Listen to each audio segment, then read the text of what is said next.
Okay, let's talk about the Tapo C216 working on an Android phone. Here I have a Samsung phone and it works with different cameras as long as I have the app here. This is the app that I'm using.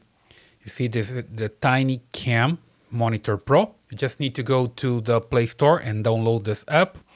And here you're gonna see this option to scan the network, okay? So the first time that you see it, you just come here and scan the network and it's gonna show you all the cameras that you have available here on the network, and then you can just select the camera and set it up.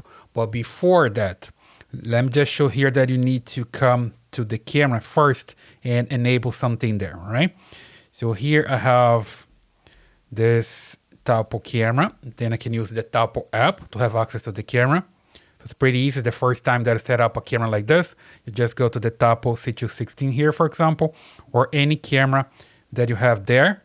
And it doesn't matter, okay? I'm just giving an example here at the Tapo C216. You just come here to the settings.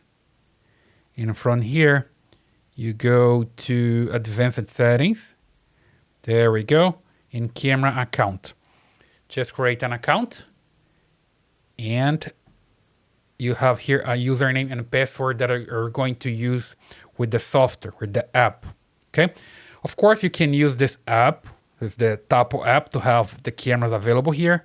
That's general the idea, okay? But if you want to use a software that works with different cameras, then you can use this one.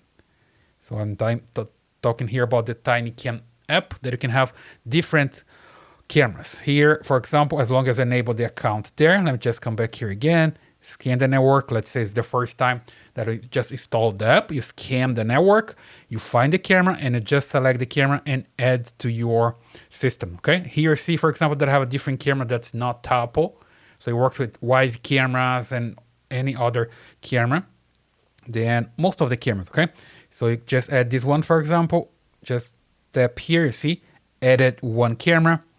Then you come to manage cameras, and here you have it, okay? I have twice here because I just had the camera before and I just added it again. And when you do this, you just come here, edit, and just leave like this. You can change the name if you want to. Here's the Eufy protocol. It's a universal protocol that works with security cameras. So you have another brand, not Tapo, another one, for example. As long as they have Eufy camera, you can go to the camera, create a username and a password, and use it here. So the app finds the camera in the network. This information, I don't need to insert anything here.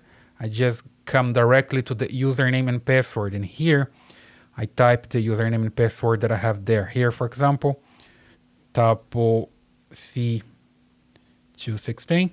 That's the username that I have there. And the password, I just put it there as an example for testing. 1, 2, 3, 4, 5, 6. There we go. As long as you do this, you see here, camera status okay. Then you're good to go. It's pretty simple like this, right? Then you go to the manage camera, live view, and you're gonna have the camera available here. See, I have it twice because I just added the C216 again. You can have multiple cameras working here with different brands as well. So that's the idea. Now you can have like different cameras working on your Android phone just using this app here. Pretty useful, the TinyCam Monitor Pro, all right? I'll leave the link here for this camera in the description because it's pretty good. I've been using this for some time. Works pretty fine. So I hope you like this video. Just leave your comments here, subscribe to this channel, and I see you in the next video.